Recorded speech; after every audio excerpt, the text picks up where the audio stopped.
Welcome to Timeless Wisdom with Dennis Prager. Hear thousands of hours of Dennis's lectures, courses, and classic radio programs. And to purchase Dennis Prager's Rational Bibles, go to DennisPrager.com.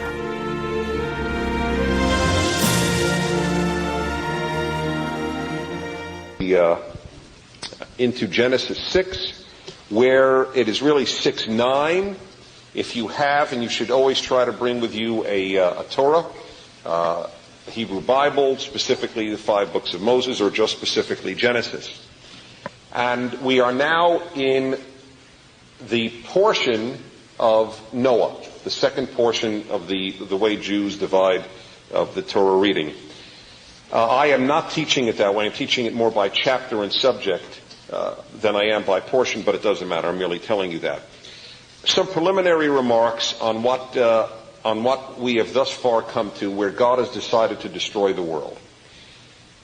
As I mentioned to you last time, I mentioned to you a brilliant insight of Rabbi Gunther Plaut, whom I heard ask a question at an audience in which I took part. Who is the most tragic figure in the Bible? People guessed all sorts of names, and he rejected all of them, and he gave his answer. And I think his answer is correct. The most tragic figure in the Bible is God. It was a powerful statement, and I think that it was powerfully enunciated in the Torah itself the last time we were together here in Genesis 6. God is so happy. God is so proud of what he has made.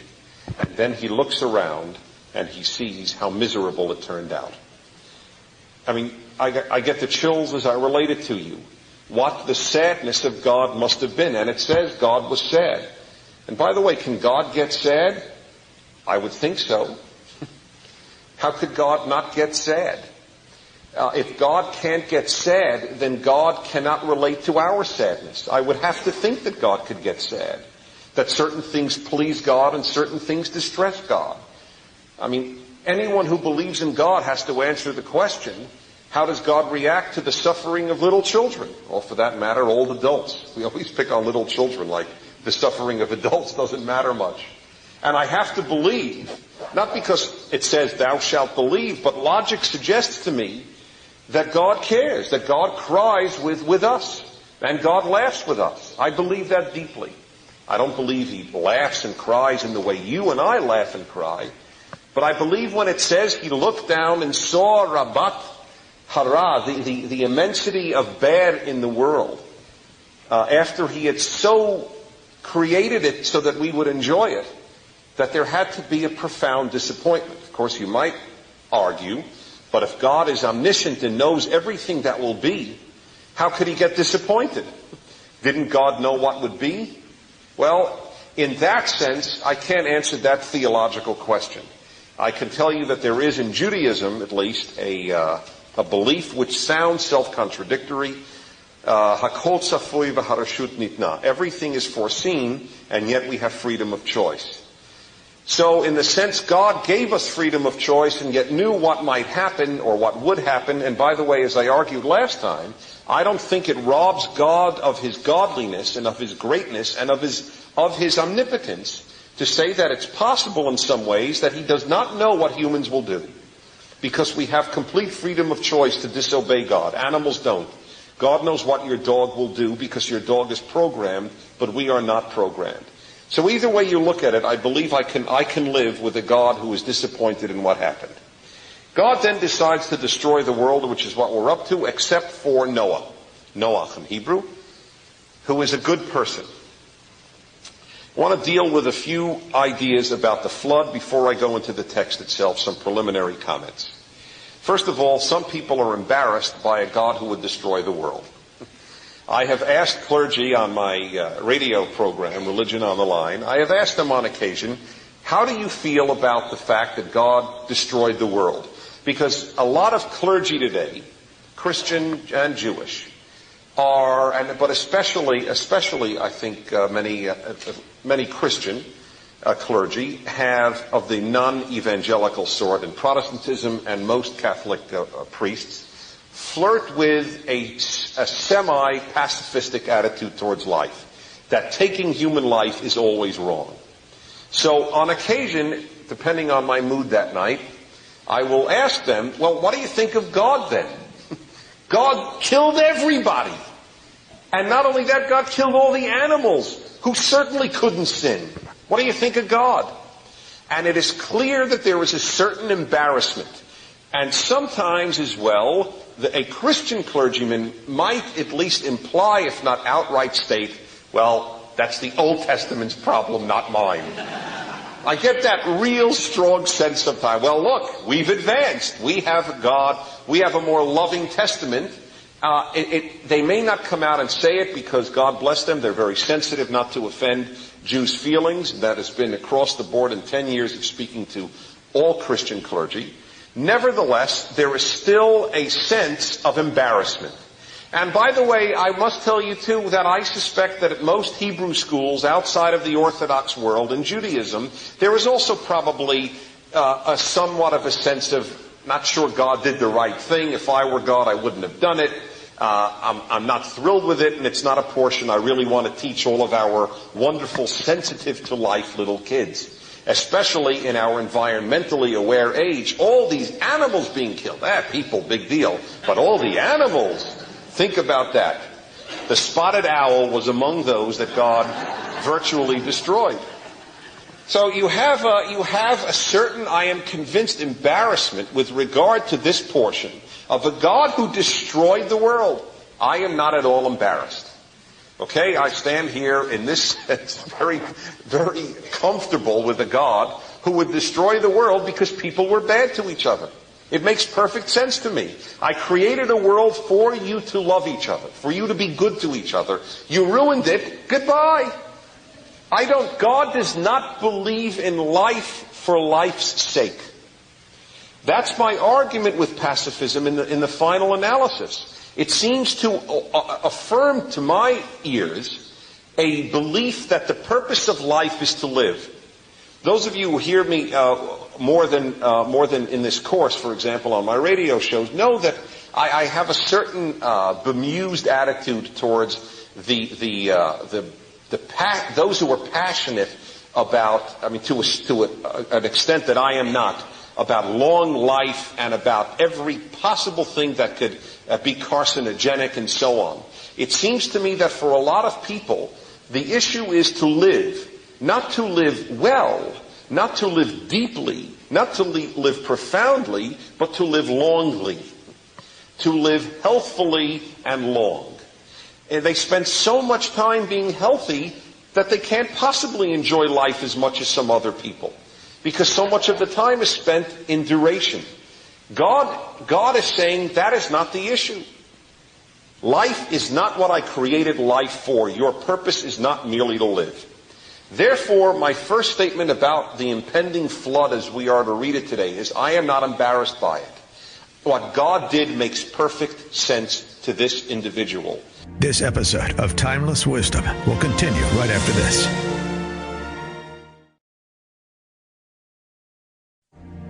Now, back to more of Dennis Prager's Timeless Wisdom. I created a world for people to be good, for people to enjoy one another, for people to enjoy the world I made. If you ruin it, you don't belong here. End of issue. Point number 2. I made this last time, so I'll be very brief. God destroys the animals. God destroys the animals because they were created for human beings' use. Not abuse, but our use, our enjoyment, our use. If there are no people to appreciate animals, animal life from the biblical perspective has no purpose. Which makes perfect sense because animals can't build anything. Every generation of animal is the same as every generation before it. I mentioned this last time, so again, I don't want to belabor the point. But your dog is identical to your dog's great, hundred generations back dog. They think the same, act the same. Nothing is progressed. Nothing was created. Nothing is done. They exist. I have 2 dogs. I love them. I'm not anti-animal. But I'm not a believer that animal life has some intrinsic purpose, except for ours to enjoy and to appreciate, not to abuse. You will see, as I teach today, in these chapters about the flood and after, the deep, deep concern with animal suffering in Judaism, in the Torah portion specifically. But animal life has no intrinsic purpose outside of humans enjoying it. Number 3, one of the major reasons for the flood is the Jewish revolutionary, absolutely unprecedented notion of universal moral law. God punishes everyone because everyone is guilty. Because there is a universal moral law. It's the antithesis of what we are taught very often today, where this culture has this morality, this culture has this morality. Who are you to say which morality is correct? The answer is, according to the Bible, there is in fact one morality for the world. That doesn't mean in every act of life there is only one way to live. Of course not. Thank God for different cultures and different ethnic groups. But there is one basic moral law. If it says, thou shalt not steal, it is meant universally. That is why it is not a matter of democracy. If morality were a matter of democracy, God wouldn't have destroyed the world. People voted with their actions that evil was all right. That's why the Nuremberg trials are based, if you will, on Noah. Because every Nazi at Nuremberg could have said, and did say, except for Frank, did say, in my society what I did was right. Who are you to judge me? You in England, you in America? Who are you to judge me? In Nazi Germany, killing Jews was okay. The point that is being made with the destruction of the world is that it doesn't matter if everybody does it, it's still wrong. Morality is not only what people do. If it's only what people do, then widow burning was okay in India. Then child sacrifice was okay in Carthage and in Mesoamerica. The whole point here is there is a universal morality. And it changed history. And by the way, it is still not accepted. The idea that there is one right and wrong for everybody, for poor and rich, for black and white, for male and female, this is being tested in our own civilization right now. The idea that morality is universal.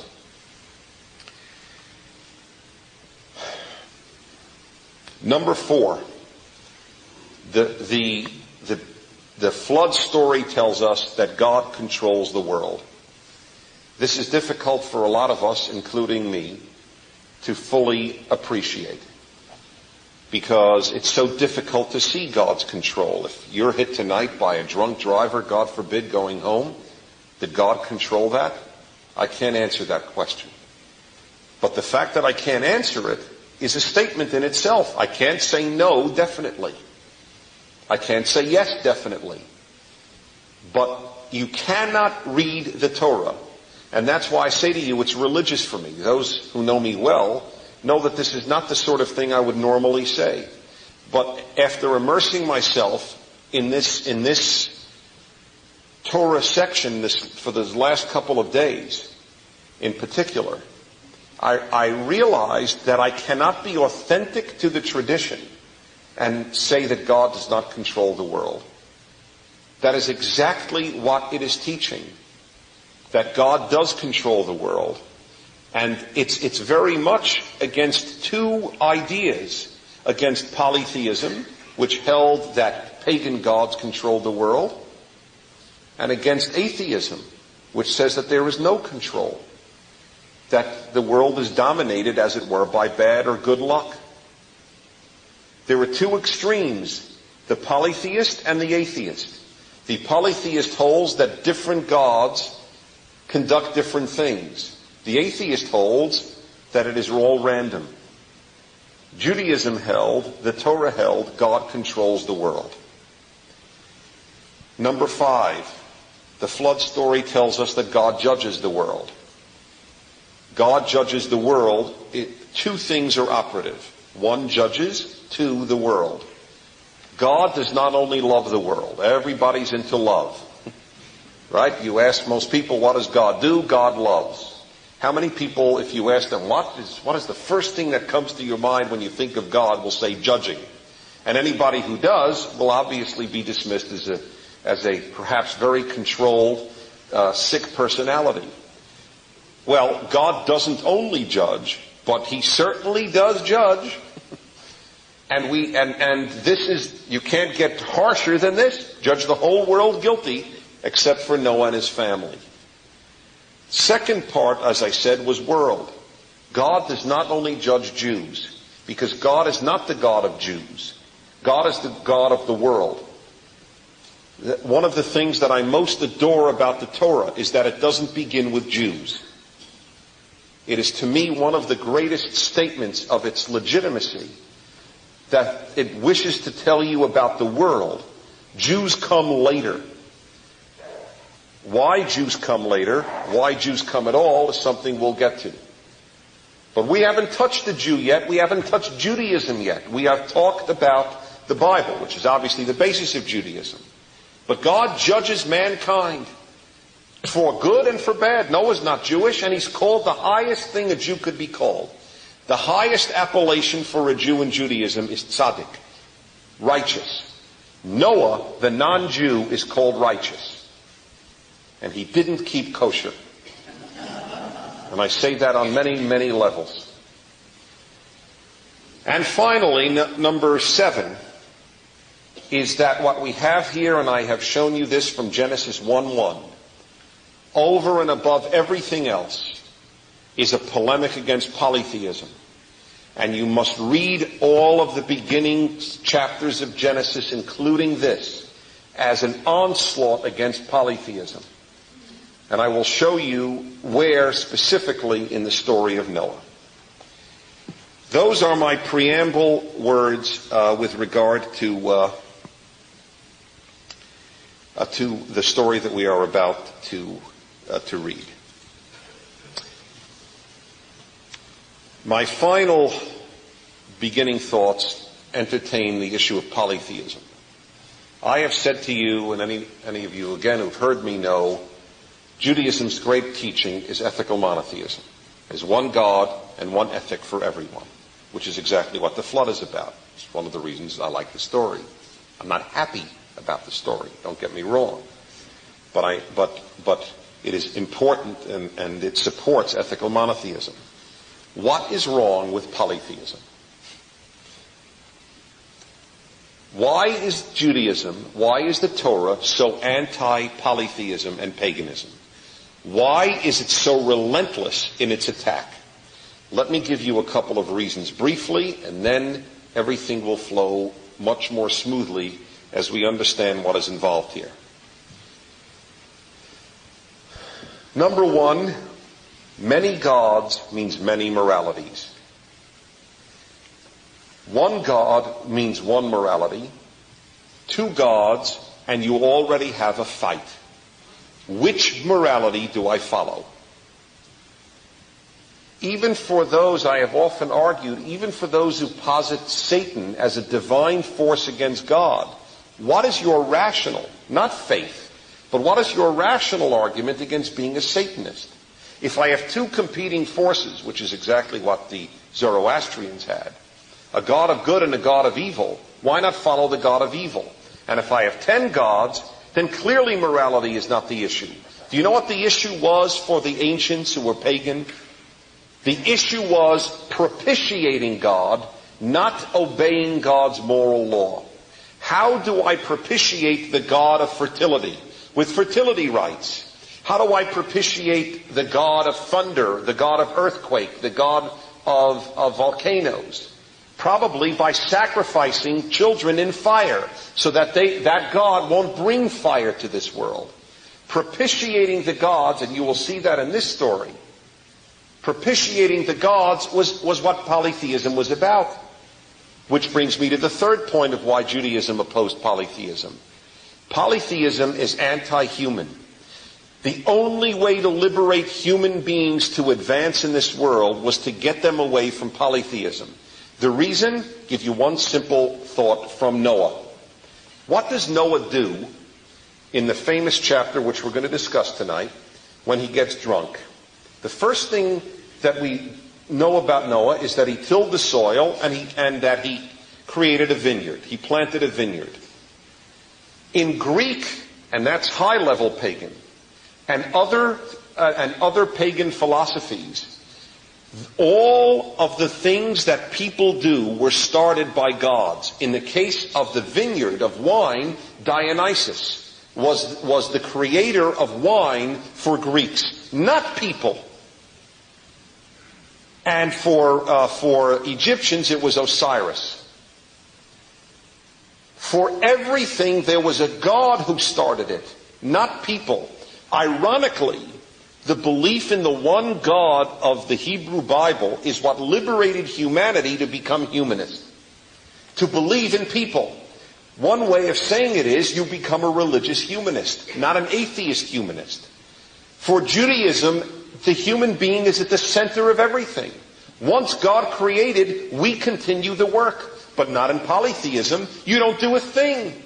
These capricious gods do everything. They kill you when they want. They save you when they want. Do you know why Utnapishtim was saved in the Gilgamesh epic? One reason was he was handsome. Very different from Noah. God doesn't know if you're handsome or beautiful. It's irrelevant to God because God is God. God is not immortal. But in polytheism, the gods were mortal. The gods themselves were semi-mortal. The gods themselves were just us in Superman form with super flaws as well as super strength. The world advanced because Judaism said there is an invisible God. It enabled science to develop. The idea that we're not run by gods of volcanoes and gods of thunder, but rather by natural law, enabled science to develop. It is not a coincidence that it's the Judeo-Christian world that gave us the science that we have. Admittedly, with the use of Greek reason, the Greeks offered this possibility, but within the Greek bounds, they still would have been bound to their gods, unless they would have been questioned and overthrown, which is what apparently Socrates tried to do. Judaism said that we ought to repair the world. Paganism said we ought to propitiate the gods. There's a very big difference in what human beings are supposed to do. Okay, that's the introduction to set the incredibly important introduction for the flood. Genesis 6, verse 9. I won't deal with it again. It begins with the issue of Noah being a righteous man, and I had it vote with you, which is better, to be righteous among righteous people or to be righteous among miserable people. We had a long thing on that, and I think I swayed a lot of minds to realize that among miserable people was a more difficult task for some. And I don't remember exactly what I persuaded you, because I'd have to get back into it and then persuade me again about the same thing now that I think of it. But it is a very fascinating issue that the rabbis raised, which in fact is more meritorious. To be truly decent among the truly decent, or truly decent among the truly miserable. Okay. Some of the differences in here. God chooses Noah. I'm going to periodically give you differences between the ancient Near Eastern epics and the Noah story. Let me make something here clear. It is as apparent to anyone willing to read that the ancient Near East had very, very similar flood stories to the story of Noah. It is clear that to the ancient Israelite, to the ancient Jew, this story and ancient Babylonian, Mesopotamian stories were utterly familiar to them, utterly. And that is part of the reason that some ideas are mysterious to us. They were completely familiar to them. It would be as if I made a reference to a film that every one of you has seen, and 2,000 years from now, people would try to figure out, without never seeing the film, and the prints were destroyed, what was he talking about when he referred to Gone with the Wind? Was he referring to winds? Every one of you would know exactly what I would mean by Gone with the Wind.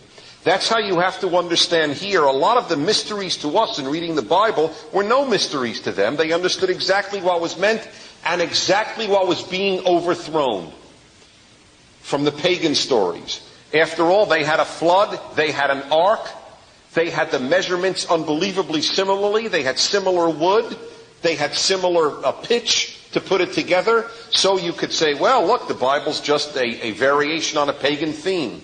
But the differences are what matter, not the similarities. Which brings me to another critical point. Everything is neutral in life. It depends what you do with it. You can use pagan symbols and make them holy. That is exactly what Judaism teaches. It monotheized a pagan story of the gods picking a guy named Utnapishtim to save. That's what was done, and we can do that too. That's why, to give a Christian example, every so often on the radio show, somebody will call up a former believing Christian who is wanting to convert the world to his newfound atheism. And he is proud to note that, look at all the pagan origins to Christmas. Doesn't everybody know all the pagan origins? To which I then listen very attentively and then say the two words that have deflated more arguments than any two words I've ever offered on the radio. So what? And then there's silence. So what's your point? There are pagan origins to everything. You think things come out of the sky? New ideas come out of nowhere? Of course they're going to use the vessels. Excuse me, new ideas did come out of the sky. I believe monotheism did come out of the sky, to be honest with you. That's part of my faith as a Jew. I have very few I believes. That's one of them. That came out of the sky, but not the vessels into which it's put.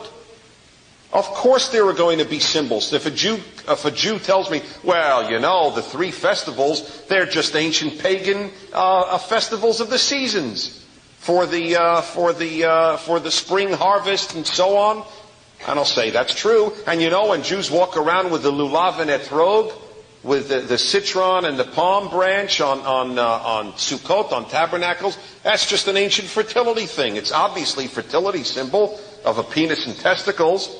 You go, yeah, that's true. So, look, to me, it just shows what Judaism was able to do with it. That's the genius of Judaism, that it took something so primitive and ennobled it.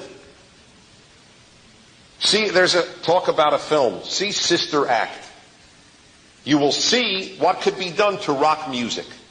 It was brilliant. That was part of the brilliance of that film. Taking very mundane rock songs and rock lyrics from the 50s and making them holy. That's the task of religious people. Not to leave the world, but to make the world as it exists holy. Use the pagan stories, but make them ethical monotheists. That's what's done. And I gave you already some examples that Noah, the most important is Noah's picked because he's moral. And God judges the world because they're immoral. Remember what I read to you last time about one of the ancient Near Eastern stories, why the gods decided to destroy the world? Because the people were making too much noise. I read it to you. Gunther Plaut brings it in his commentary on the Torah. Well, you know, they're bellowing too loud. It's time to get rid of them. They're keeping me up. That was what one of the gods said. They're just not letting us sleep up here in the celestial heavens. So we'll destroy them. And what does God, Jehovah, say? People are hurting each other, and I don't want that. Not hurting me. You can't hurt me, God. You are hurting each other. I'm getting rid of you. Except for the good person I found, him I'll save. Another difference, incidentally, and I told you I'm going to point them out periodically. In the Gilgamesh epic, Utnapishtim makes sure to take gold and silver onto the ark. You will notice nothing is mentioned about inanimate objects. Not a hint of anything of value taken aboard the ark. The only thing of value were animals and Noah's family. Isn't that touching? Wouldn't you think he'd say, you know, can I bring my bank account with me? Or my savings? Only animals. Locusts were more important than all the gold in the world. Isn't that touching? That's different. And believe me, to us, you've got to learn it. But to the ancient Israelite who knew the Gilgamesh epic, that made a very big statement. No gold, no silver on the ark? Boy, that's something. This episode of Timeless Wisdom will continue right after this.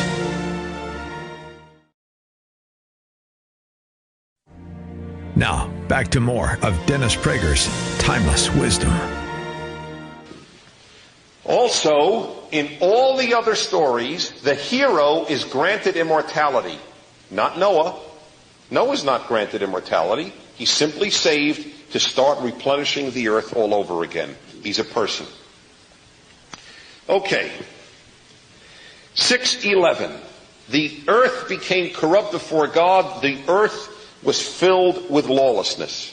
This is why God wishes to destroy it.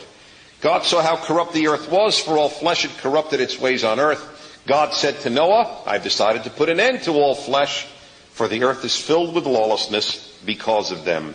I am about to destroy them with the earth. Make yourself an ark of gopher wood. Any of you know what gopher wood is? Don't raise your hand, because it's not possible to know what gopher wood is. All it did was take a Hebrew word, which only appears, to the best of my knowledge, this one time in the entire Bible, and according to the scholars I read, they still don't know what it is. They have speculation, but it seems to be unique. At any rate, gopher wood is what it was made of. If you're interested incidentally, God then gives the exact dimensions, which again is to those who study these the parallel stories, part of exactly what the traditions were. All of them gave measurements. It was a very precise story and probably far longer.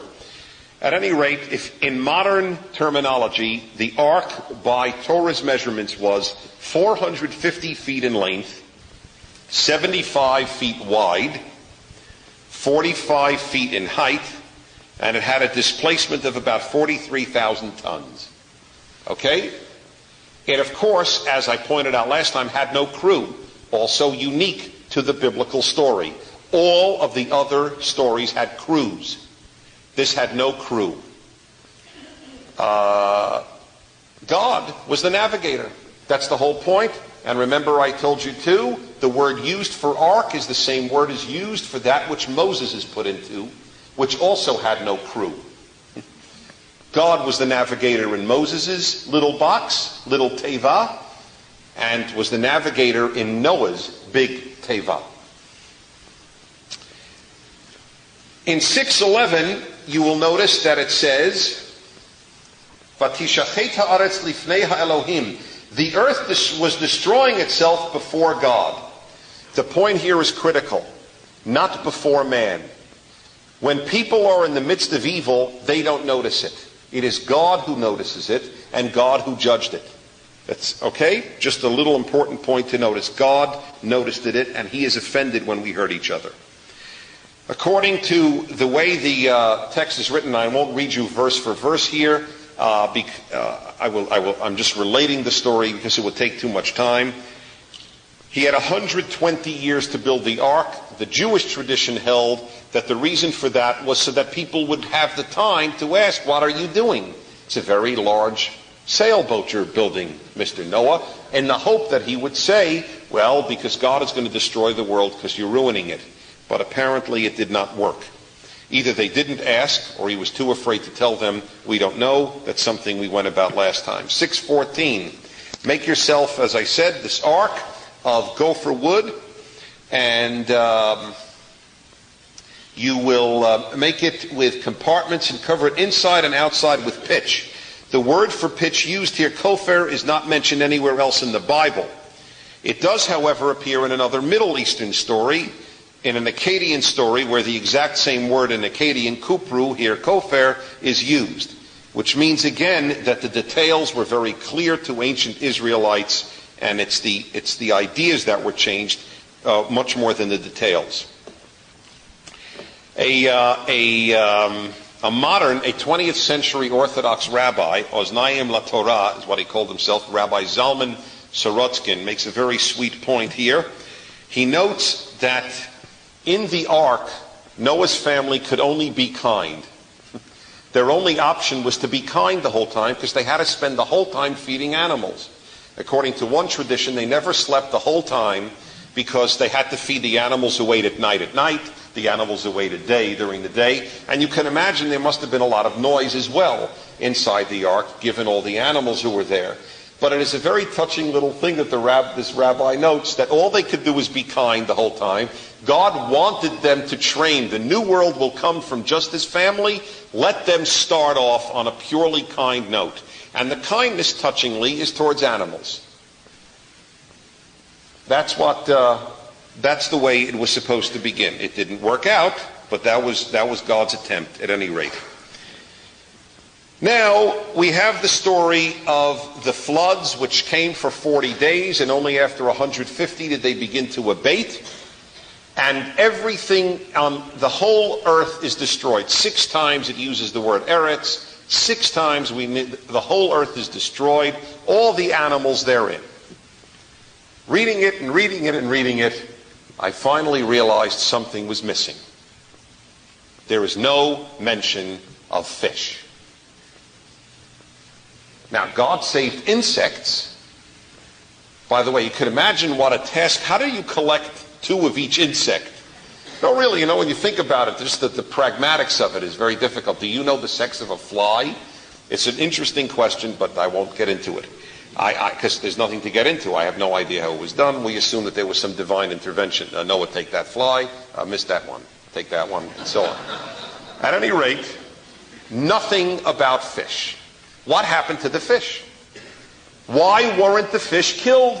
If all of nature is there for human use, why weren't the fish killed? And I read about 12 commentaries, none of whom dealt with the issue. One did, but it was such a mystical answer that I didn't bother with it. The other 11 simply ignored it. So I figure when this happens, when I read the Torah text, and something so obvious hits me, I figure I must have missed it. So I read it again. I read the commentaries. And then I figured maybe I didn't miss it. Maybe it's not dealt with. Well, I called up my last resort, because I don't like to bother the man, but my biblical scholar hero is Jacob Milgrom. This episode of Timeless Wisdom will continue right after this.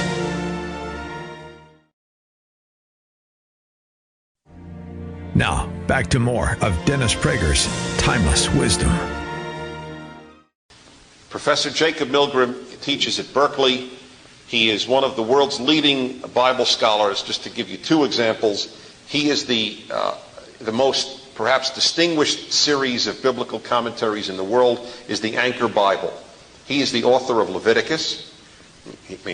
Torah is the author of Leviticus, but he's the author of the commentary on Leviticus. And for the Jewish Publication Society series, he's the one who did Numbers. So I'm very fortunate to have a long-standing relationship, and I call him up. It's a very funny thing when you think about it. I haven't spoken to him in about a half a year. Jack, how are you? Dennis, great to hear your voice. What's new? Jack, why weren't the fish killed in the flood? What's bothering you, Dennis? Well, I'll tell you what's bothering me. I don't understand why the fish weren't killed. And sure enough, he tells me that this issue about the fish in this story and in the Torah generally was one of the biggest detective stories of his entire life's work in biblical studies. Because he notes, and this is very interesting, I certainly didn't realize it. He said, Dennis, you don't realize what you hit here. There is not a single fish mentioned in the Torah. And it's true. There are no fish mentioned. And he said, that and other things started me thinking, and I realized, after hearing a marine biologist speak after the 6-Day War, he mentioned the following. He mentioned that after the Suez Canal was closed, the fish died out and there were no longer any fish off the coast of Israel in that area. And then I started inquiring, and I began to realize that in ancient Israel they were simply unaware of fish. They knew they existed, but that was about it. They had no consciousness, as it were, of fish. And he is convinced that that is the reason that they're simply not mentioned. Which is after all of what is done, you'd figure there must be some great, profound, biblical reason here. He says that's probably the reason. And it's, I'm sorry? No, the name of a fish, halibut, shrimp, etc., etc. I mean, other animals are mentioned, especially when it comes to kashrut. When it comes to kashrut, you have fins and scales are prohibited, but you have no names of fish. You certainly have names, Rabbi Finley. Dolphins in the building of the tabernacle. I'll call Jack in the morning and let you know on Shabbos. Not a fish. Not a fish. That's cheap, but you're right. Anyway, there's another possible answer, by the way, because it is a fascinating omission. It just does not mention the fish being killed. Another possibility is, it's so obvious that nobody would think of it. Fish can drown. It would be rather funny, and God brought a lot of rain and killed all the fish. Does not make sense. In fact, if anybody would have thrived during the flood, it should have been the fish. However, I disqualify that as a possibility, because it would imply that somehow or other fish have a life of their own that would be valuable, whereas the other animals are only valuable vis-a-vis human beings. On the other hand, it may not imply that. It's simply that the text wants to be logical. Fish don't die in floods. So maybe that is the reason. Maybe you didn't need to have all of the inquiry into the marine life of the ancient Near East. Maybe that's the reason. It would be an odd thing. God would have had to have killed the fish in another way in order for the fish to have died. Is this on fish? Yes.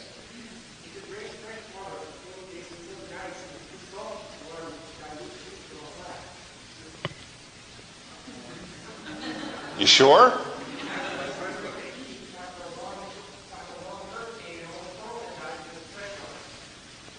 Yeah, but his statement, for those of you who didn't hear, and for the viewing audience around the world, the comment is that 40 days of freshwater rain would kill saltwater fish. What about freshwater fish? Okay, so thank you. Also, I'm not even sure in the depths of the ocean, I mean, those that really live low, if it would have even affected them, but it's an interesting point. Anyway, it's one of those things that when you read about, you would look into. The other possibility is, and my third possible choice, is that fish don't matter much. and there may be some truth to that. I'll tell you why. There are laws in Judaism on how to kill fowl and how to kill land animals, but no laws on how to kill fish. They're considered basically to be the most primitive of species, which if you keep fish, you know to be true. Fish are not smart. Okay? Dogs are smart. Frogs are smart compared, probably. But fish are not smart. And perhaps that is another reason. It just didn't matter.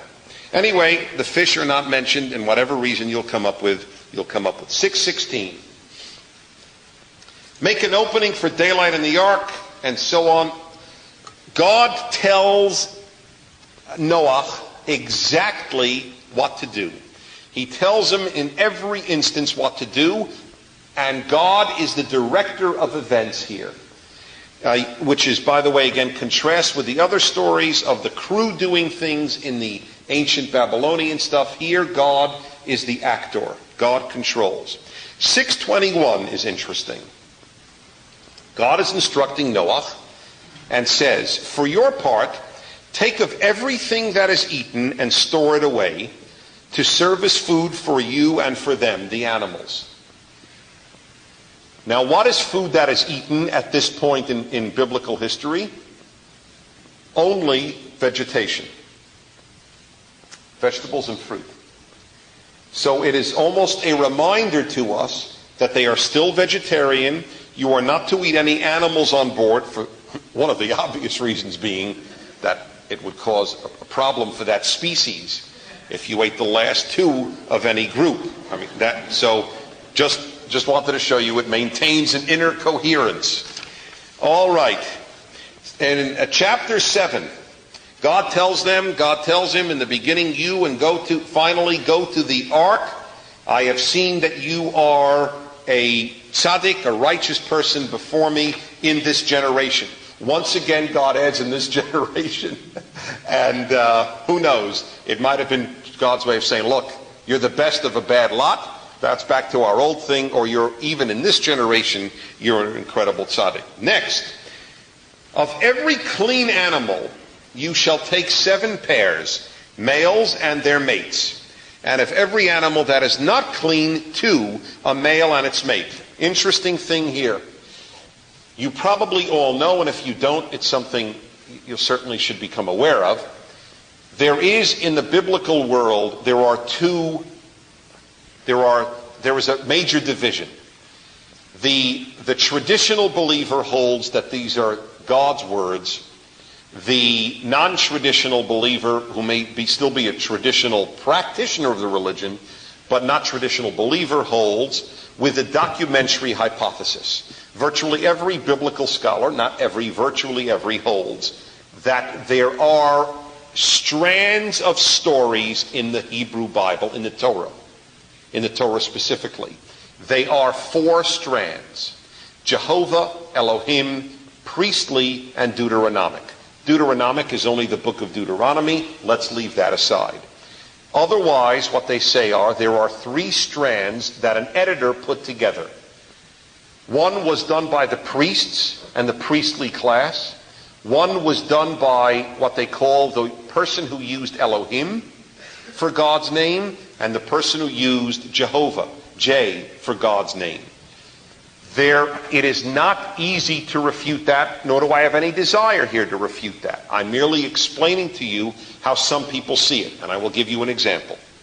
What I just read to you was God instructing Noah, take 7 pairs of clean animals into the ark. But right before that, God had instructed, and in this case, hold on, this is Jehovah. If you read 7:1, you will see what name for God is used, Yahweh or Jehovah, correct? Beforehand, and either I'll find it immediately or, beforehand, perfect. Please look at verse 13 on chapter 6. Chapter 6, verse 13 says, Vayomer Elohim LeNoach. God Elohim, speaking to Noah, says, take 2 pair of every species.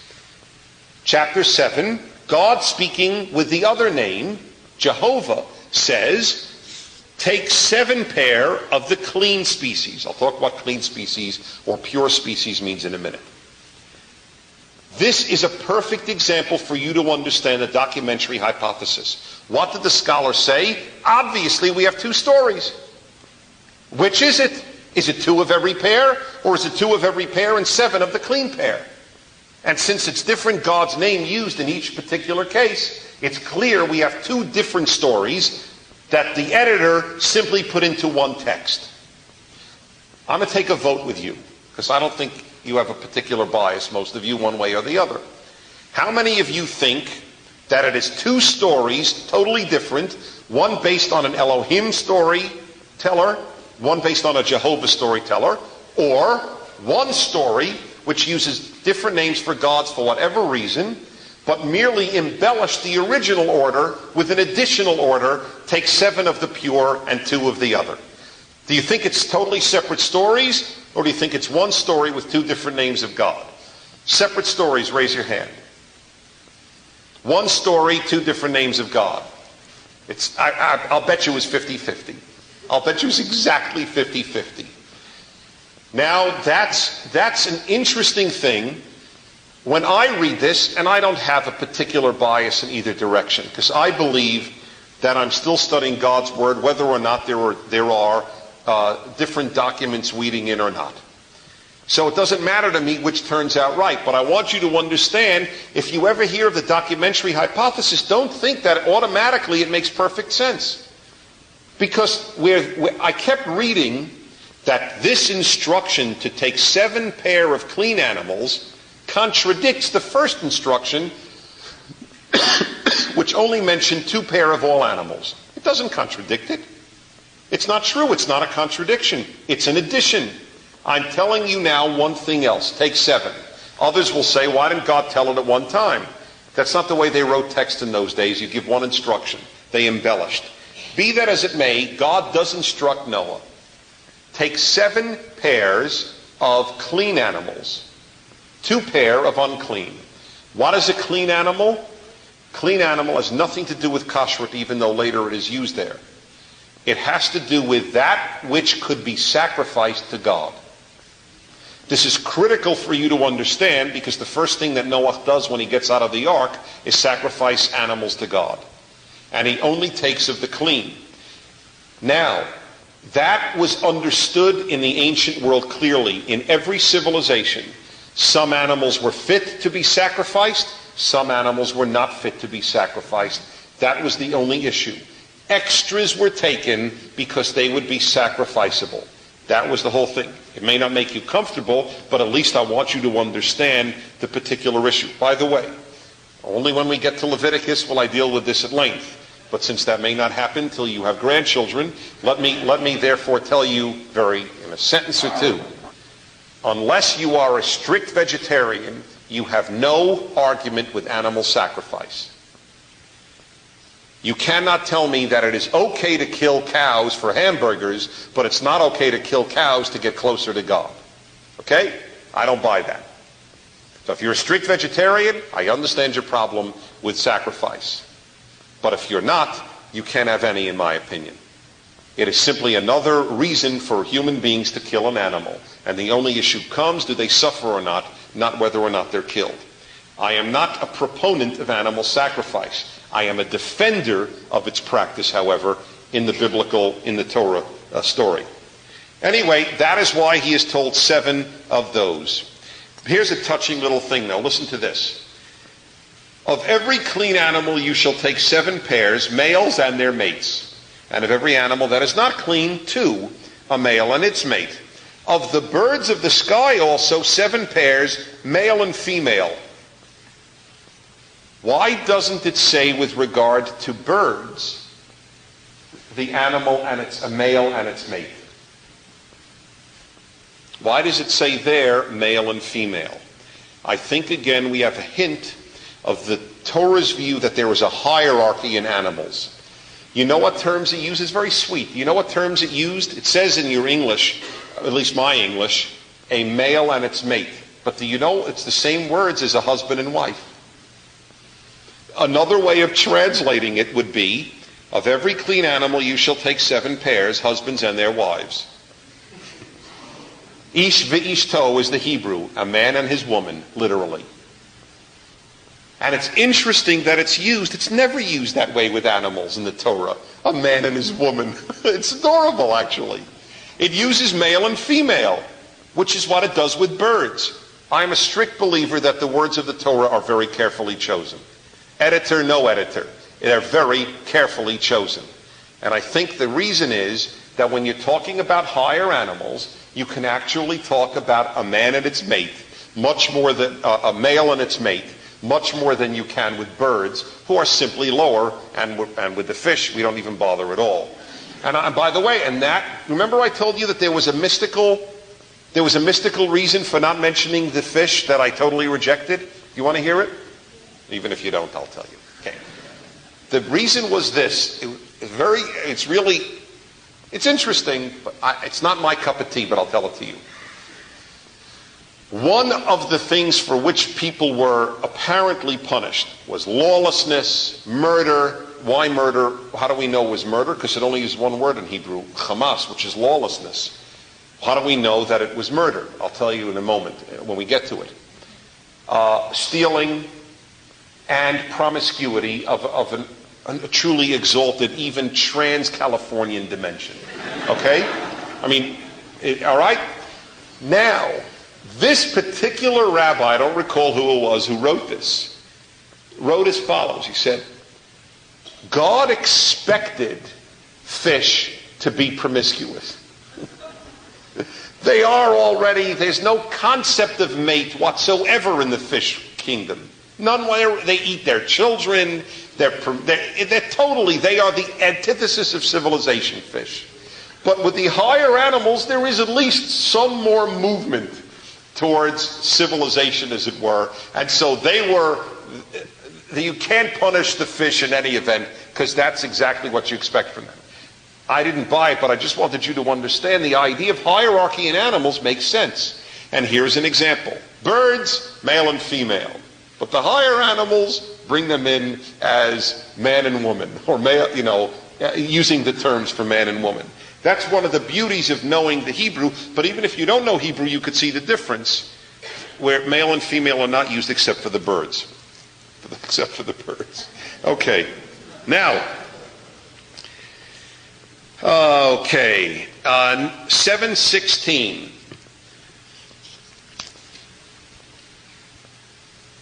Thus they that entered comprised male and female of all flesh, as God had commanded him, Noah, and the Lord shut him in. In the Utnapishtim story, Utnapishtim shuts the hatch. In this story, God shuts the hatch. To you, this is a little detail. To the listener 2,500 years ago, this was a big difference. God runs the world. God did the whole thing. Next, 8:1, chapter 8. We have we have everything destroyed, just to keep up with the story. Everything that which existed is destroyed, and the waters arose for 150 days. It rained for 40. They arose for 150, and then began to recede. Chapter 8, verse 1. When the waters had swelled on the earth 150 days, 8:1. God remembered Noah and all the beasts and all the cattle that were with him in the ark. And God caused the wind to blow across the earth, and the waters subsided. Once again, God is in complete control. Do you know what it was in the Mesopotamian story? It really would crack you up if I read it to you. As soon as the gods unleashed the floods, they all got scared because they couldn't stop them. They didn't control nature like the God of the Bible controls nature. They got scared. They cowered from what they had actually unleashed. It's a fascinating difference. But here God says, okay, it's time. I'll send a wind, and now things will get dry. Then, of course, and then, by the way, God just wills it. Remember in Genesis 1, let there be light, there was light. Let there be water, separate, the water separated, and so on. Same thing here. God said, he brought a wind, and the fountains of the deep and the floodgates of the sky were stopped up, and the rain from the sky was held back. That's it. God just wants it. It happens. It's very calm, very smooth. Then on the date that's given, it actually gives a date on the mountains of Ararat, which we identify today as Armenia.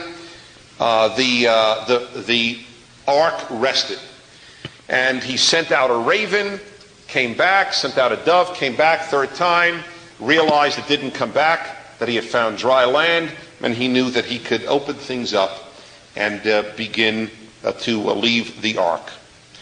Now, look at this interesting thing, 8:16. And God said to Noah, 8:15, now 8:16, come out of the ark, leave the ark, together with your wife, your sons, and your sons' wives. Did you get the order there? Now please read 8:18, 2 verses later. So Noah came out together with his sons, his wife, and his sons' wives. I want to give credit where it is due. This one is due to Leon Cass, professor at the University of Chicago, who points out that this was a big mistake on Noah's part. God said to Noah, go out with your wife and your sons and your sons' wives, but he went out with his sons and his wife. And the point that Cass makes is a very powerful one. Let me read it to you, because it's his words. It's in Commentary Magazine, June 1992. Noah reverses the order and emerges first with his sons, and only then with his wife and his sons' wives. Failing to give proper place to his wife, Noah has perhaps inadvertently failed to appreciate the right order of the household, failed to see that leading a family life means more than sowing your seed, failed to recognize that it requires honoring both father and mother if transmission is to take place. And now he adds, fascinatingly, and if you stick with me through Genesis, this will be the single most recurring pattern in the book. Measure for measure, as we shall see, Noah will have his own paternal authority challenged by one of his sons. He challenged her maternal authority. He's going to get his paternal authority challenged. The book of Genesis, overwhelmingly after these first chapters of God's ethical monotheistic omnipotence, is a book that says the following: as the mother, then you will deny the centrality, you will have your fatherhood denied its centrality, which is exactly what happens in spades a little later, as we will see tonight. But isn't that fascinating? How God, these are things, I read this thing, did I read it 100 times? Probably 100 times in my life. If I read it 400 more, I would not have noticed. That is why you need to learn from people in this stuff. Who would pick that up? God tells them the order to come out and it's reversed in the text. And you don't think that's intentional? All of these things tell you something. That's the beauty of it. That's the profundity of it. That's the divinity of it from my perspective. You can't quite do the same thing to Shakespeare, who was certainly brilliant. 8:19, the next sentence. So Noah came out, so every animal, every creeping thing, and every bird, everything that stirs on the earth came out of the ark by families. Even they came out by families. Here's just a touching little phrase. Noah's family, then it's followed by Aardvark family, and just down the line. It's a very touching little thing. And the imagery is so powerful that it is amazing that they don't make more films especially for kids, on the basis of this stuff. It's really incomparable. See, and by the way, again, you can think of a dog family, of an aardvark family. You couldn't think of a fish family. See, it really is. There is something here about the fish. That's why, by the way, I must tell you that in my own perspective on the issue of animal eating, I do draw a distinction between meat eating and fish eating. I think there really ought to be three categories: vegetarian, carnivore, and fishitarian.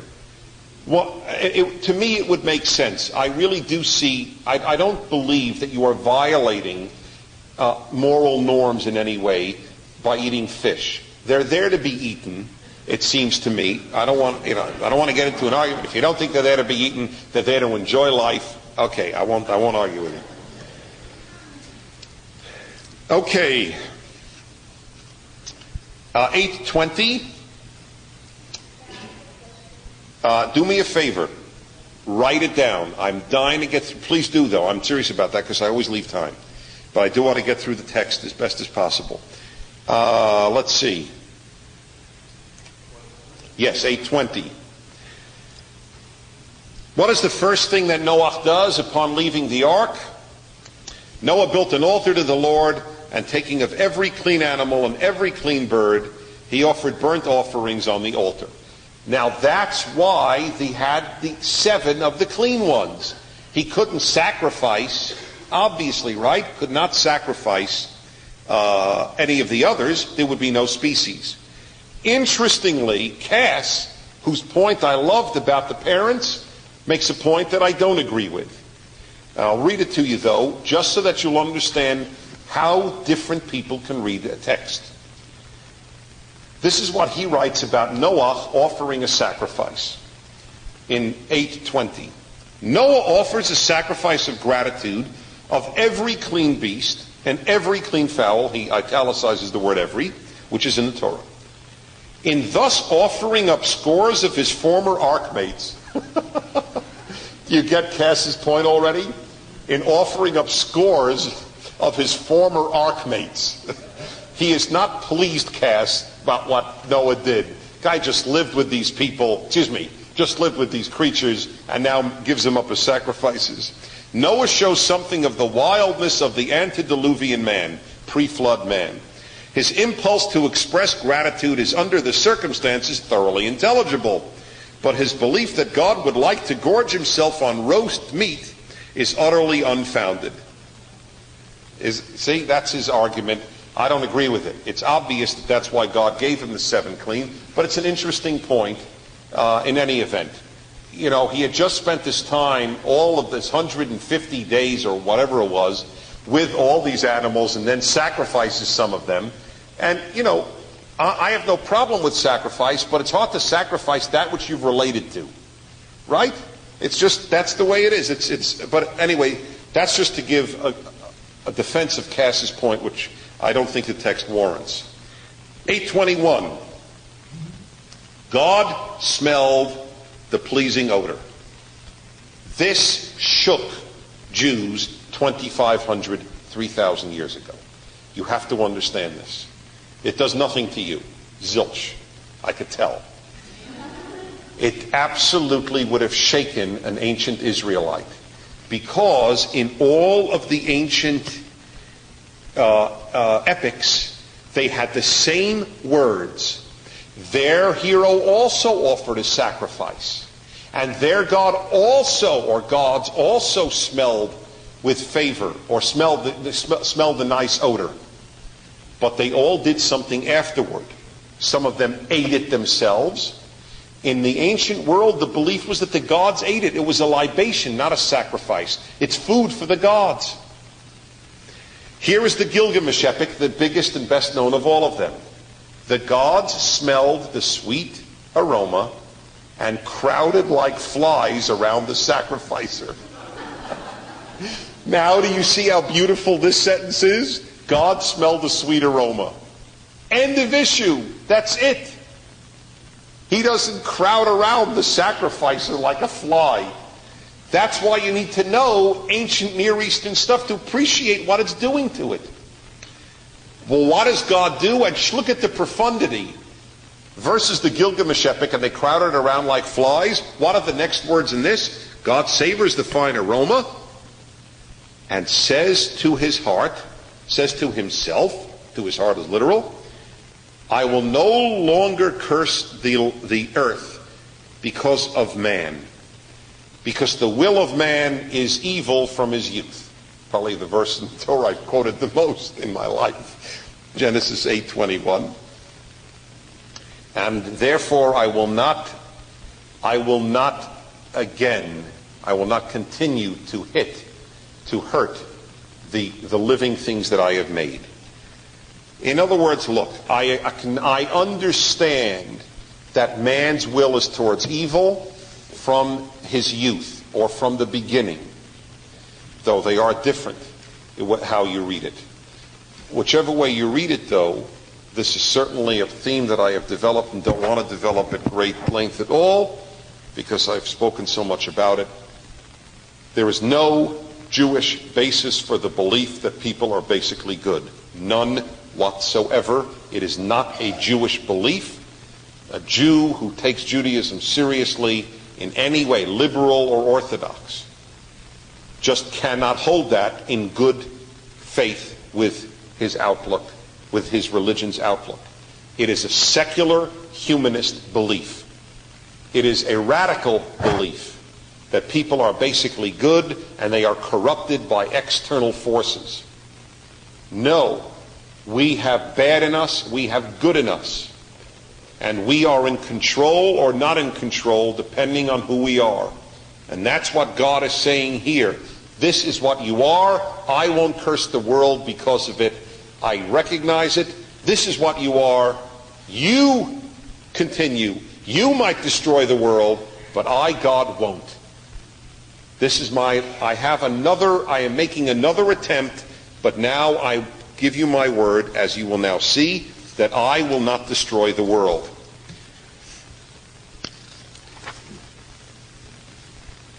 And in 22, in a very beautiful, beautiful Hebrew, it says, so long as the earth endures, seed time and harvest, cold and heat, summer and winter, day and night shall not cease.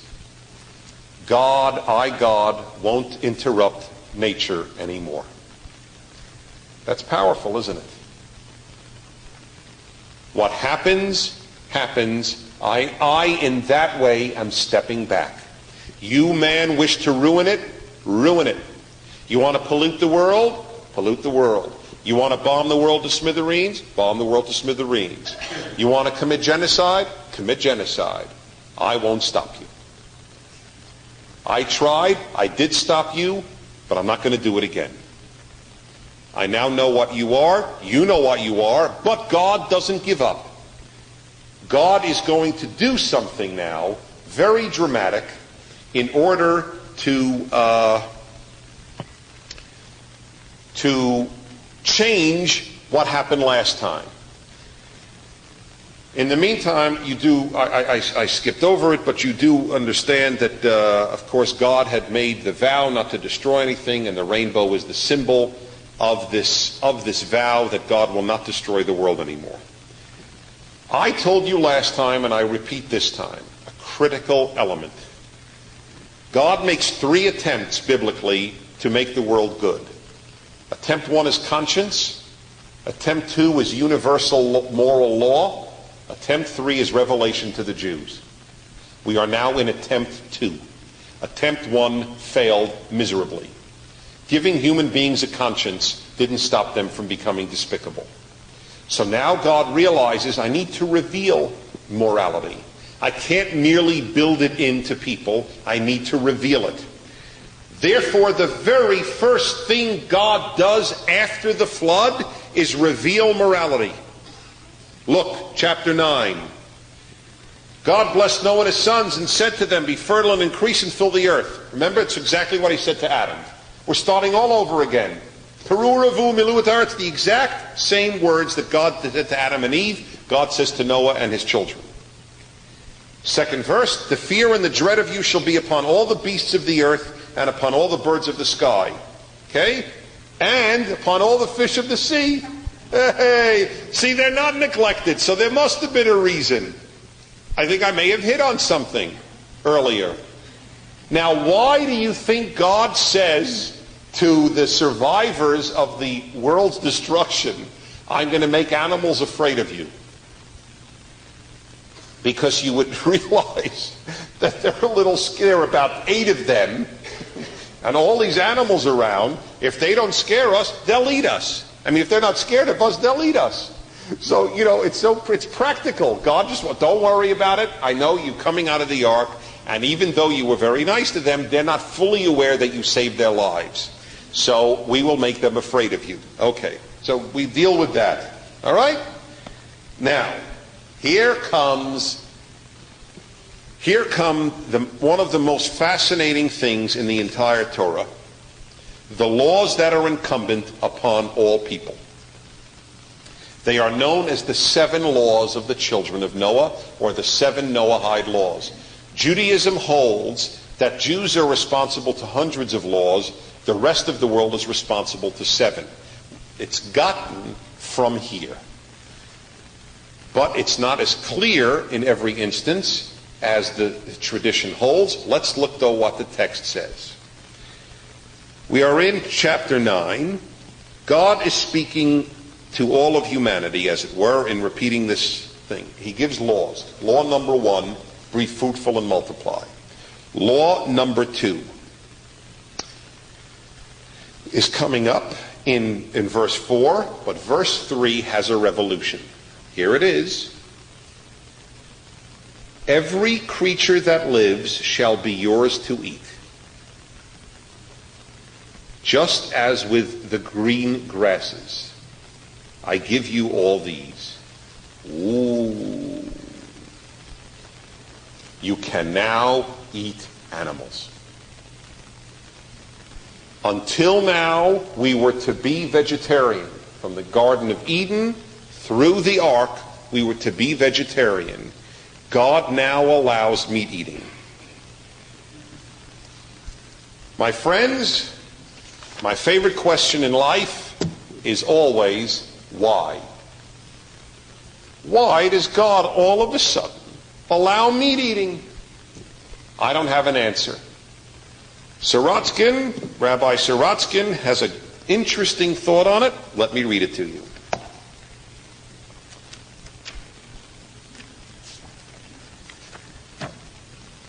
Many theories have been advanced. This is an Orthodox rabbi earlier this century in Europe and then in Israel. Many theories have been advanced to explain Noah's descendants being permitted what was forbidden to Adam. In my humble opinion, this allowance has the educational value of teaching man his great worth, his superiority over the animals. The sins of the flood generation were rooted in ignorance of this fact. They adopted the promiscuous ways of the animals, who have no concept of marriage or family, with males selecting and exchanging females as they please. Assuming that man was free like the animals, quote, they took for themselves wives from whomever they chose. Genesis 5:2. According to the rabbis, even married women, males, or animals, for they imagined that man is no better than any animal. Likewise, from seeing animals chasing away the weak from good grazing lands, man learned robbery, filling the earth with violence and slaughter. Hence the flood, beside being punishment for the wicked, served also to teach Noah and later generations that man is the center of creation. In order to dispel man's misconception that he and the animals are equals, God permitted Noah and his descendants to consume the flesh of all creatures, to teach man that when he consumes an animal, that animal, by helping to build the man's body, is itself elevated spiritually. By contrast, no living creature is entitled to prey upon man.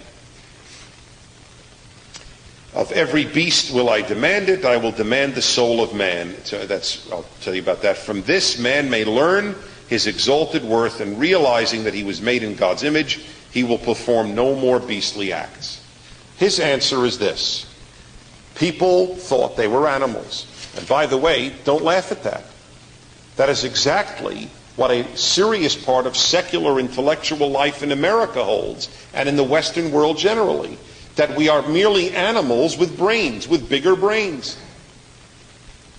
And a major way to remind people that they're not animals is to enable them to eat animals. This is his argument. It makes sense. You may not buy it for you, but it does make sense. It is a constant statement that I am higher than an animal. After all, why wouldn't you eat a person? Because you assume you are not higher than people. That repulses you, but the idea of eating animals is not nearly as repulsive, and shouldn't be, even if you're a vegetarian. It's just not as repulsive as eating people. That, at any rate, is his theory as to why it comes here. It's an interesting question and an interesting answer.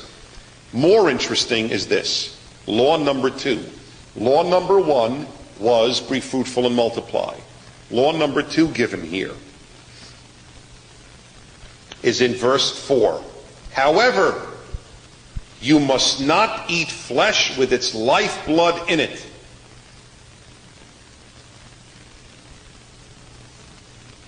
That is the first of the 7 Noahide laws, but the second law given here. What does that mean? You can't cut off a piece of animal while it's still living to eat it.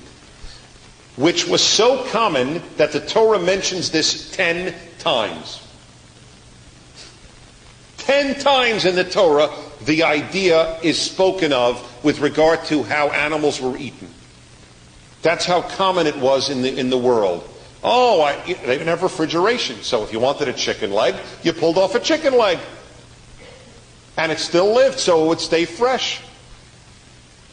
I find it powerful in the extreme that the first law, after simply being fruitful and multiply, that the human being is given after the world is destroyed, is not to torture animals. You can eat them, but don't hurt them. That's what God is saying. That, of course, is the basis of kashrut. You can eat them, but you can't hurt them. That's what kosher is all about. Obviously, I won't go into detail now, but this is the world's kashrut. It's not the Jews' kashrut yet. It's the world's kashrut. Kashrut has to do with how you kill animals to eat them. So you may not eat an animal where the blood is already going through the animal. Okay? Now, next. But for your own lifeblood, so in other words, you can kill an animal. But to remind you you're not an animal, the next sentence comes. This is very important stuff. But for your own lifeblood I will require a reckoning. I will require it of every beast. Of man too I will require a reckoning for human life, of every man for that of his fellow man. The second of the 7 laws, it's actually the third of the laws given here. I'll leave that for a moment. Is you cannot murder. Is that clear? You can't take human lifeblood. You can kill, you can spill the blood of animals, but you may not eat the blood, which we'll talk about later, and you may not eat a piece of a living animal. You can kill an animal, you may not kill a person. You may not murder a person. If you do, I require a reckoning. Even if a beast kills a human being, I require a reckoning. It is a law later in the Torah that an animal that kills a person must be put to death. It's interesting, isn't it? You can kill animals, but they can't kill you. Furthermore, if they do kill you, they are put to death. And so is a person. One of the reasons that I feel I am pro-capital punishment for murder for many reasons. But I feel deeply, deeply enmeshed in the bases of Jewish morality from these sentences. Look at number 6. Whoever sheds the blood of man, by man shall his blood be shed. And the Torah says why. God says why. This is God speaking. You can't in the Torah again, and the rainbow is put as the symbol. One final point from Nachum Sarna, who is the scholar who has done Genesis for the Jewish Publication Society series on the capital punishment issue. He wrote, "Capital punishment is here divinely sanctioned. Murder cannot be recompensed by monetary restitution, as was often the case in the ancient world. Remember, it was also a battle against the ancient world. You could pay off a debt if you murdered somebody. That was not allowed by God in Judaism. You can't pay off a person's life." All right, my friends, any questions? I will not get to Noah's drunkenness today. We'll start with Noah's drunkenness next week so that I could take... Yes, please. God told them to go in.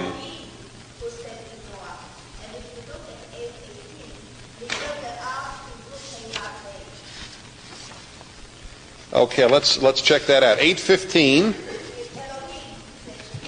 Elohim says to Noah, "You and your wife go out of the ark." Go on. 8:18. Yes.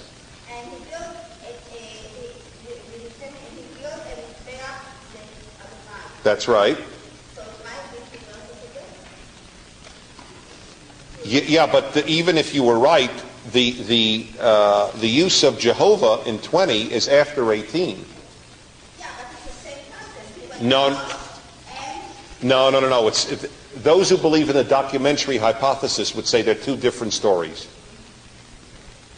Okay, but what I thought you were going to ask is, and this would be a legitimate question, it says here that God told them, leave, you and your wife leave.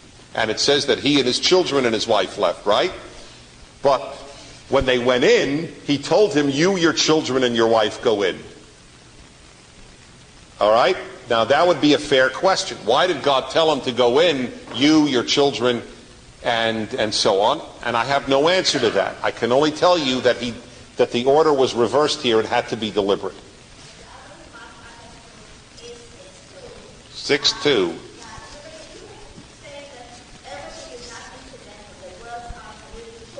Yes.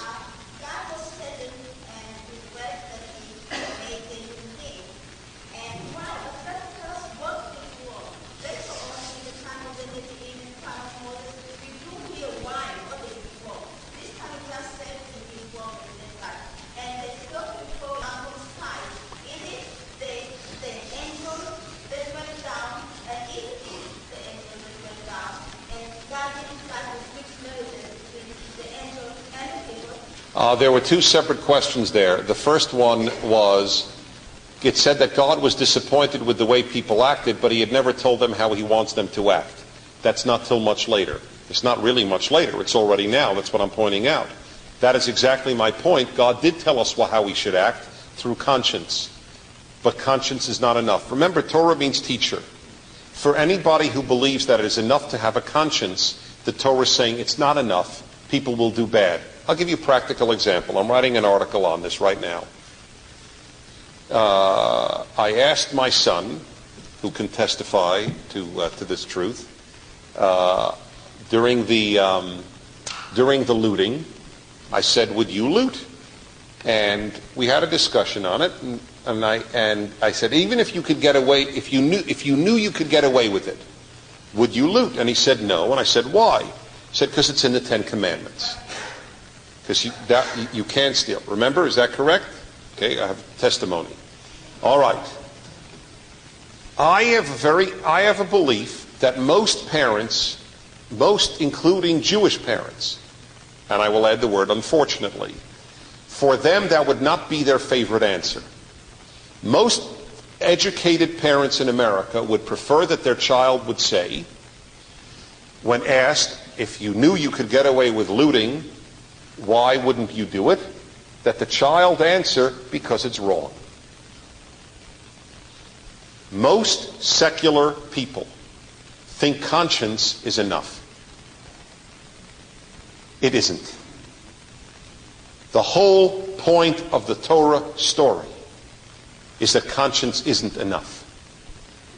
That you need revelation in order for morality to succeed. That you have to have God-based law. It is not enough to feel something is wrong. That when push comes to shove, people will weaken and they will do the wrong thing. Not every single individual. For some, conscience will be enough.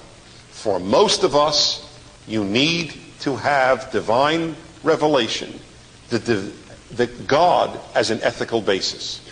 So my answer to you is, people knew what they should do and violated it anyway.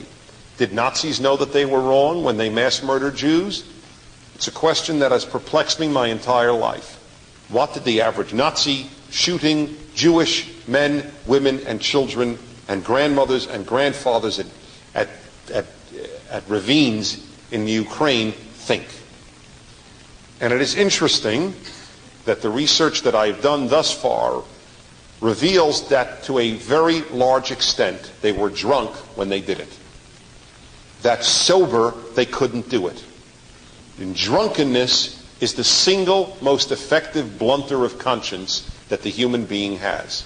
Which is why you will see the very first problem with Noah is drunkenness. That's the very next story in the Bible. Personal statement, that's why I hate alcohol more than all the vices put together. Because it blunts the conscience much more than any of the others. More than gambling, more than sex. It is the worst. People will do the most horrible things. What did they say during the looting and the rioting? Look at all the beer flowing in L.A. Remember that? It was one of the first things. Liquor stores were among the first places looted, because that disembodies you from your conscience. Conscience can be pried loose far better than being raised with the belief that God said something.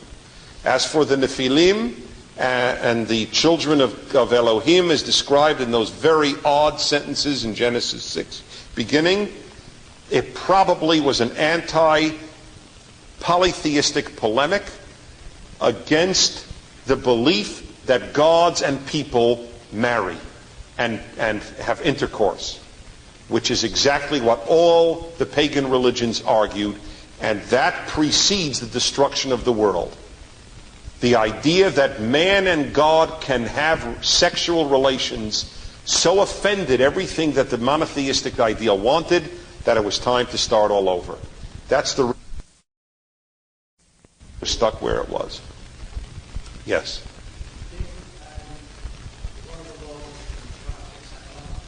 The question was, what was the rationale of the Israeli government's taking reparations from Germany if you cannot accept money in compensation for murder? They did not take it in compensation for murder. They took it in compensation for property stolen. It was clear no Israeli would ever hold that this is money for the dead. Never. It just the sheer amount of German Jewish money stolen. After all, the people owned things who were sent away. That alone.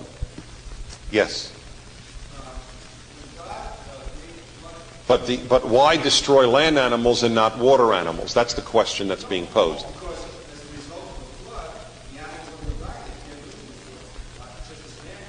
Right.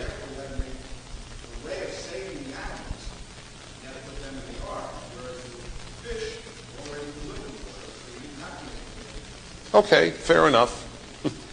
May solve our fish dilemma. Yes.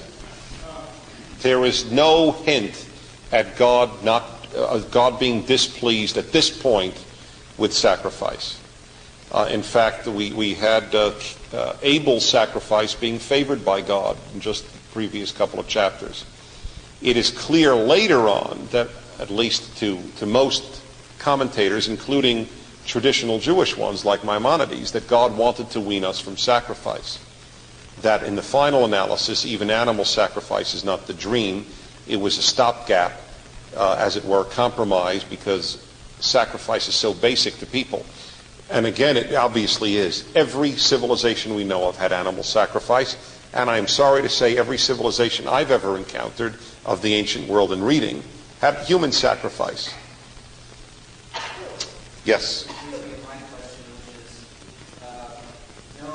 Why would God enjoy a sacrifice if in the final analysis he wants to do away with it? Because the only purpose of sacrifice is our intent. If our intent is to truly say, God, I love you so much, I'm so grateful to you, that I am willing to sacrifice something of great value to me, that means something to God. God couldn't care less about the smell.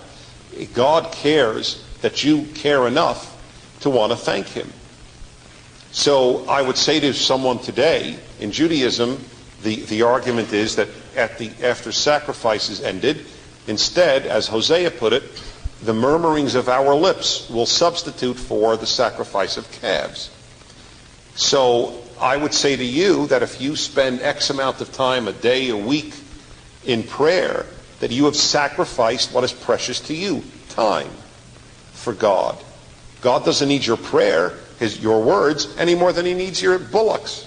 Correct? I don't mean the department store. It's an old word for cows. Right? God doesn't need our words either. So you could say, why pray? It was the intent that mattered. But there was no hint, and it doesn't say that God was pleased.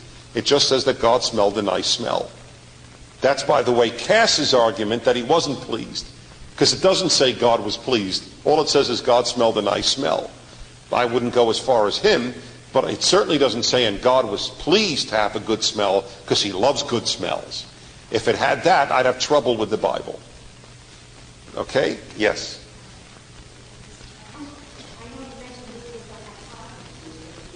Yes, no, but even the people who hold the documentary hypothesis do not argue that the believers believed in two gods. Everyone holds that monotheism is basic to the Torah. But the people who believe that there are different documents hold that one strand used this name for God, and the other strand uses the other name for God, and that those are little thumbnail ways of identifying where the strands are. Of course, they run into big problem on those occasions where it has both names in the same verse. I don't think it's quite as smooth as they make it, but at least I wanted you to understand where it came from. Let me take these two, and we'll say goodnight. Yes. To repeat for the microphone, I said that there were three attempts at making a good world: conscience, revelation to the world, revelation to the Jews is the third. But that does not come till Exodus. Or you can argue it comes with Abraham, but there were no new moral laws given to Abraham, so you have to argue it's the Ten Commandments. Okay? So what God did, God tried two universal methods. Universal without revelation, conscience. Universal with revelation, the laws to the children of Noah. And then non-universal, particularist. Even that didn't work, universal revelation. So God says, I'll give one group, as it were, a great many laws to lead a particularly holy life, to make my will known in the world. That's what the Jewish role is in the world. There is a group that took exactly what Jews are supposed to be, Jehovah's Witnesses. That is exactly what Jews are supposed to be, and have been, even though often unwittingly, and in many cases in the modern world, unwillingly. Yes? These three attempts, when you're looking at these three attempts that God took to try and get the world to behave the way he wanted it to, one could see a fallible God. And I've heard it advanced by another rabbi that... No, I'm not comfortable with it because God didn't say it. He didn't say I was wrong and now I won't do it again. He simply said I won't do it again. There's a very big difference. There is no intimation that God thought he made a mistake. He made a mistake, he thought, in creating people. But he certainly didn't say he made a mistake in destroying people. I mean, it may sound harsh to us, but there is no implication whatsoever. What he is saying is this: I won't destroy you, you can destroy you. That's the subtext, as it were, but I won't. But then these three attempts to try and get the world... The reason for the three attempts, in my belief, is because it's the Torah's way of teaching us that the other ways don't work. See, without this, people would say, who the hell needs revelation? We all have conscience. Everybody knows that stealing and murder is wrong in their gut. So who needs revealed law? That's the reason for the story. You never, ever lose sight that the whole purpose of this is to teach us how to live, not to tell a story. Okay? Couple of comments. The next session is 2 weeks from tonight. If you do come back, and I trust you will, bring two things. One, a Torah. Two, a friend. Because it's nice to share this stuff with other people, a study of the Torah. Thank you all so much for being here. Thank you. This has been Timeless Wisdom with Dennis Prager. Visit DennisPrager.com for thousands of hours of Dennis's lectures, courses, and classic radio programs, and to purchase Dennis Prager's Rational Bibles.